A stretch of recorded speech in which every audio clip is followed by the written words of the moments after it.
Ce qui empêche la plupart des personnes de créer une chaîne YouTube, c'est qu'ils pensent qu'ils ont d'abord besoin d'avoir 1000 abonnés avant de commencer à gagner de l'argent avec YouTube. La réalité des choses, c'est qu'il est possible de gagner beaucoup d'argent sans avoir besoin d'atteindre la barre des 1000 abonnés. Et dans cette vidéo, je vous montre exactement comment le faire. Dans un premier temps, la réalité des choses, c'est que la YouTube Money, dans la monétisation YouTube, n'est pas le meilleur moyen de gagner de l'argent sur YouTube. La preuve, une étude réalisée par Influencer Marketing Hub en 2023 a révélé que le RPM moyen dans le revenu pour 1000 vues avoisine les 18 $.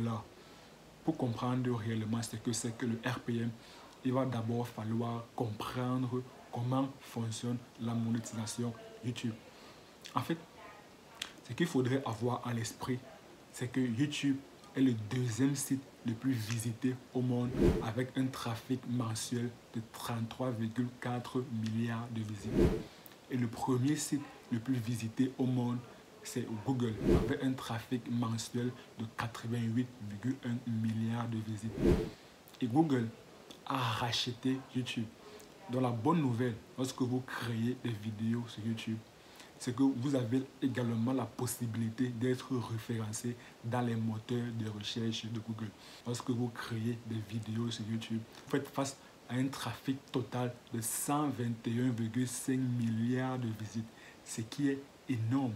Et c'est donc la raison pour laquelle les entreprises, étant au courant de cela, étant au courant qu'il y a énormément de trafic sur YouTube et par ricochet sur Google, alors elles profitent de cette aubaine pour créer des publicités et aller voir YouTube pour que YouTube diffuse ces publicités sur tout le trafic présent sur la plateforme.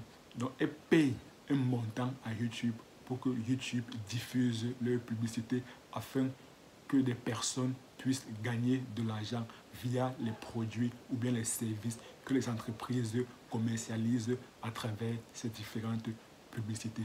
Et maintenant, donc, qu'est-ce que YouTube fait? Une fois que YouTube reçoit ce montant, on appelle ça le CPM, le coût pour 1000 vues. Une fois que YouTube reçoit ce montant, ce qu'elle fait, c'est qu'elle diffuse les dites publicités sur les différentes chaînes. En fait, une chose que vous devez avoir à l'esprit, c'est que YouTube n'est pas un site de partage de vidéos. Du moins, au départ, YouTube a été créé dans l'intention d'être un site de partage de vidéos. Mais désormais, au moment où on se parle, YouTube est plus une plateforme publicitaire, est plus une régie publicitaire. Donc YouTube se sert des vidéos des YouTubeurs pour gagner de l'argent. Donc à travers les publicités que YouTube affiche sur les différentes chaînes, ces publicités-là génèrent de l'argent. Et cet argent généré, on appelle ça le RPM, du moins le RPM brut.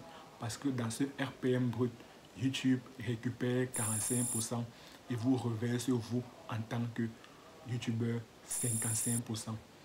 Et c'est dans ces 55% qui reviennent aux YouTubeurs. C'est dans ces 55% qu'on appelle réellement le RPM. Et c'est donc dans ces 55% que le RPM est estimé à 18 $.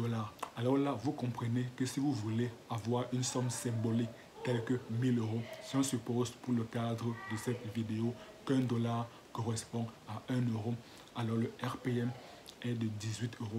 Donc comme je le disais, si vous voulez avoir une somme symbolique telle que 1000 € par mois, alors vous comprenez qu'il va falloir avoir à peu près 500 000 vues par mois. Et une chose très importante à souligner, c'est que les vues comptabilisées par YouTube pour la monétisation ne prennent pas en compte les vues short.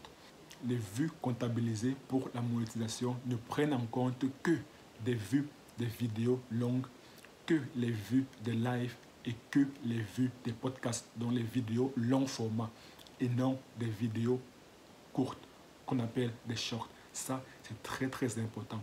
Donc pour avoir une somme symbolique telle que 1000 € par mois, alors il va vous falloir générer par jour 17 000 vues, ce qui est énorme. C'est d'ailleurs la raison pour laquelle j'ai mentionné en début de vidéo que la monétisation YouTube n'est pas le meilleur moyen moyen de gagner de l'argent sur YouTube. Et la bonne nouvelle, c'est qu'on peut gagner 1000 euros par mois beaucoup plus rapidement sans se servir de la monétisation YouTube. Donc on peut gagner 1000 euros sans même avoir besoin d'atteindre la barre des 1000 abonnés, de 4000 heures de visionnage requises pour pouvoir être monétisé par YouTube. Maintenant, vous me demanderez comment le faire. En fait, ici, il suffit juste d'être beaucoup plus stratégique. Il suffit juste de penser différemment. Il suffit juste de think different pour employer le slogan de Apple. Maintenant, comment faire?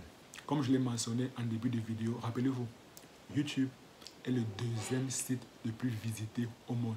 Donc le trafic sur YouTube est vraiment immense. Le trafic sur YouTube est colossal. Donc si vous voulez gagner de l'argent sur YouTube sans avoir besoin d'avoir les 1000 abonnés, sans avoir besoin d'être monétisé au préalable, alors ce que vous devez faire, une chose intelligente à faire, c'est de se servir de YouTube comme un canal d'acquisition de trafic. Donc il va falloir avoir une activité en parallèle de YouTube. Il va falloir avoir un business en parallèle, en marge de YouTube. Alors ce qu'il faudrait faire, c'est de se servir de YouTube pour drainer du trafic vers votre activité, vers votre business qui est en marge de YouTube. Et le meilleur business lorsqu'on a moins de 1000 abonnés, selon une étude réalisée par The Tilt en 2023, plus précisément durant le premier trimestre de 2023, consiste tout simplement à faire du coaching ou bien du consulting. Ça, c'est le meilleur business. C'est la manière la plus rentable des personnes qui gagnent de l'argent sur YouTube. Vous comprenez donc que pour faire du coaching, pour faire du consulting et même dans une moindre mesure pour vendre des formations, il va d'abord falloir au préalable avoir des compétences. Donc, une fois que vous avez vos compétences, là maintenant, vous êtes en mesure de proposer du coaching ou bien de proposer des formations. Prenons par exemple le cas d'une personne qui souhaite vendre des formations en ligne. Au préalable, elle devrait d'abord avoir des compétences et elle devrait d'abord avoir des résultats. Supposons qu'elle a des compétences et qu'elle a des résultats. Ce qu'elle devrait faire par la suite, c'est de créer son programme, c'est de créer sa formation et balancer le lien de sa formation dans la barre de description. Par la suite, elle crée énormément de vidéos et dans chacune de ces vidéos, elle incite des personnes à cliquer sur le lien de sa formation qui se situe dans la barre de description. Par conséquent, il y aura une partie de l'audience qui sera intéressée par la formation en question et qui va cliquer sur le lien et va donc les rediriger vers un site externe à YouTube. Et il y aura donc une infime partie de l'audience qui va donc bénéficier de ces produits en achetant le produit, en achetant la formation en question. Ça, c'est de manière globale comment faire pour vendre une formation en ligne lorsqu'on a moins de 1000 abonnés. Si vous voulez savoir de manière beaucoup plus détaillée, de manière beaucoup plus en profondeur comment vendre une formation en ligne de manière efficace, alors cliquez juste la vidéo qui apparaît à l'écran et moi je vous retrouve tout de suite de l'autre côté. Très bientôt.